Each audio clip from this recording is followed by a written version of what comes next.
বসীর আছে, আপনার দূরদর্শিতা আপনি দেখতে পাচ্ছেন। ফেরেশতারা কি বলেছিল? আতাজআলু ফিহা মান ইউফসিদু ফিহা ওয়া ইয়াসফিকু দিমা। আল্লাহ আপনি পৃথিবীতে এমন কাউকে পাঠাতে যাচ্ছেন পৃথিবীতে গিয়ে ফিতনা ফাসাদ সৃষ্টি করবে আর রক্তপাত ঘটাবে। মানুষ সেই কাজ পৃথিবীতে করছে কিনা? তার মানে কি ফেরেশতারা গায়েবের খবর জানে? না, তাদের বসীরা, কারণ এই কাজটা আগে জিন জাতি করেছিল। তো যেটা বলছিলাম, একটা হচ্ছে 50 ওয়াক্ত নামাজ।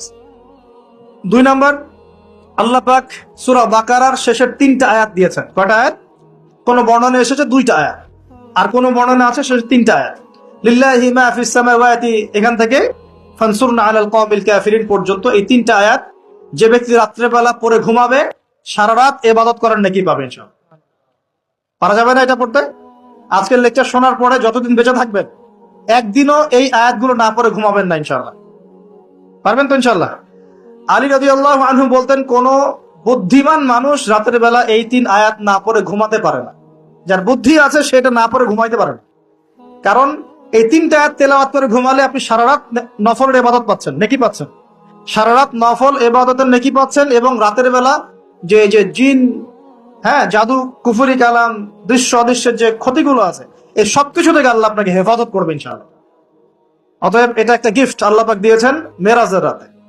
মেরাজ নিয়ে আলোচনা হয়, কিন্তু মেরাজের সবচেয়ে মূল জিনিসগুলো আমরা আমল করি না। মেরাজের রাতে এসেছে 5 ওয়াক্ত নামাজ, ওই নামাজই তো পড়ি না। আপনাকে আলোচনা আমি ধারাবাহিকভাবে শোনাই, কি করব? নামাজ তাকে পড়তে হবে।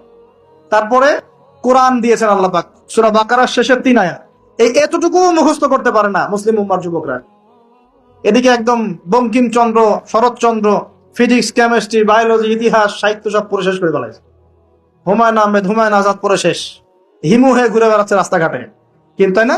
কিন্তু সূরা বাকারার শেষের 3টা আয়াত মুখস্থ বলতে পারে। এই জেনারেশন দিয়ে কিছুই হবে না। এই জেনারেশনকে পরিবর্তন করতে না পারলে না তার উম্মার কোনো খেদমতে কাজ করতে পারবে, না দেশের জন্য কিছু করতে পারবে।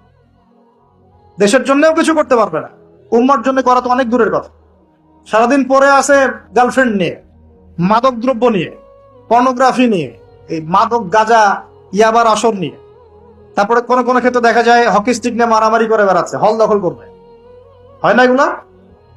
যুবকদের অধঃপতনের মূল কারণ হচ্ছে এখন মাদক, তারপরে মেয়ে, নারীর নেশা, পতিতাবৃত্তি, পর্নোগ্রাফি, গার্লফ্রেন্ড বয়ফ্রেন্ড, এই যে ফ্রি মিক্সিং। সামনে আবার ওই যে ভ্যালেন্টাইন্স নাকি আসবে, ওটার আলোচনা কালকে করবো ইনশাল্লাহ, আজকে না।